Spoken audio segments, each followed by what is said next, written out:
Hello, it's Bri Xandrick here with United Vision for Idaho and the United Vision Project. Thanksgiving is right around the corner, and for some of us, this means like exciting, fun holiday, lots of food.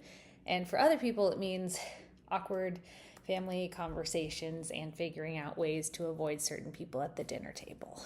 So, I think this is a good opportunity to try out some of the skills that we teach over at UVP. And I wanted to come and give you guys some 5 tips to get through that Thanksgiving dinner and be able to have those conversations and maybe open up and kind of expand your understanding of one another. So my advice would be to think about how it could be. Could, C-O-U-L-D. So C, standing for curiosity. Going in, making sure that you're going in with a curious mindset and you're actually open to hearing what other people are saying, that your headspace is in the right space to go in and have those conversations. And make it your goal to be listening and to be interested and to be open and to kind of model. We talk about modeling it like a toddler, asking all the questions. And make sure that it's not your goal to convert people into your thinking. That's going to end in frustration and it's going to make for a really unpleasant time. So then O, how do we do that? We ask open questions. And open questions are amazing because they elicit stories as answers.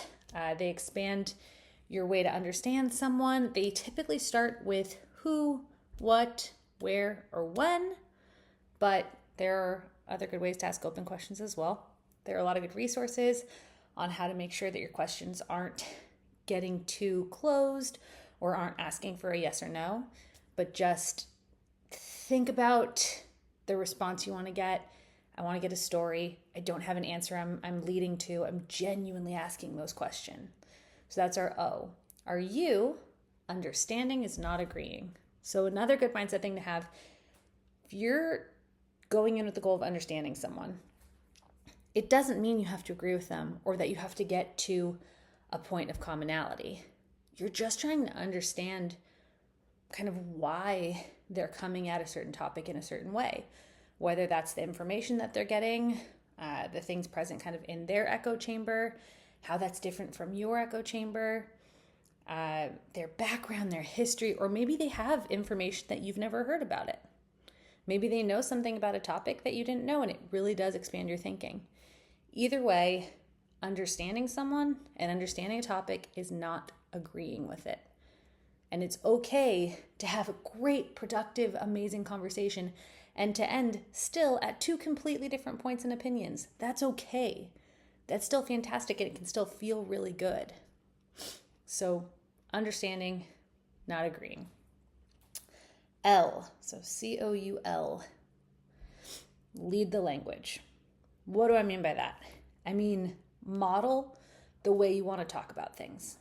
So if you're coming in not using explosive language, not using profanities, not kind of talking about it in a way that is disparaging to the other person, the person you're talking to is going to follow suit.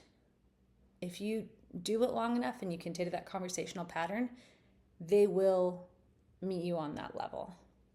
So if you're trying to avoid fighting, if you're trying to avoid getting too heated, be the leader.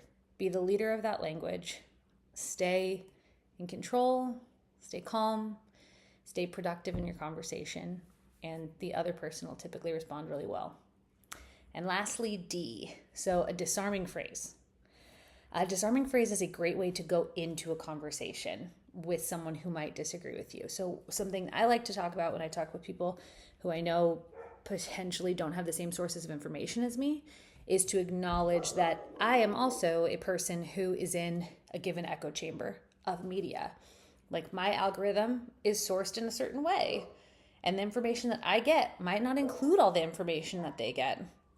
And acknowledging that you're also potentially at that informational deficit, or that your perspective does come from a lot of these outside influences, acknowledging that, putting that on the table at the beginning is really helpful and really disarming, because the other person is then allowed to have the space to recognize that they're also a part of that echo chamber or a different echo chamber, or that their sources aren't entirely rounded too.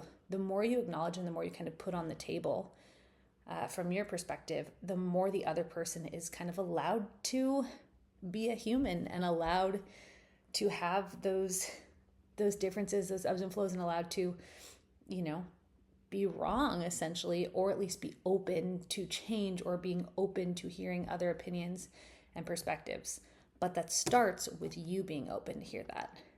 So using a disarming phrase that acknowledges something about yourself or something about, the way that you're gathering information is really, really helpful.